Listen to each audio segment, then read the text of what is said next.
In today's video, I'm going to teach you how to create a plan in Jira. First, open Jira and sign into your account. Once you are in, look over to the left-hand menu and click on Plans. From there, click the plus icon to start creating a new plan. This is where you'll begin setting up a structured view of your work.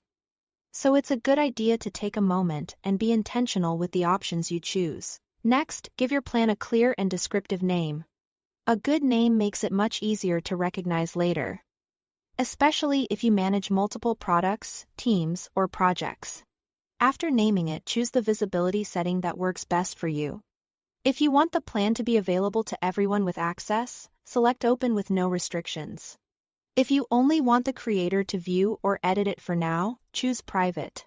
After that, go to the Work dropdown and select the Jira boards, projects, or specific issue filters you want to include in the plan. This step determines what data will appear in your planning view. So make sure you include the sources that are relevant to the work you want to manage. When you are ready, click Create and Jira will load your data into the sandbox view. From here, add a team if you have one set up. Then click Next. On the following screen, choose your default timeline view. You can select from Basic View, Capacity View, Top-Level View, or Dependencies View. Each one gives you a different perspective, so choose the one that best matches how you want to track and organize your work. Then click Next again. Now you can add any fields you want to display on your timeline.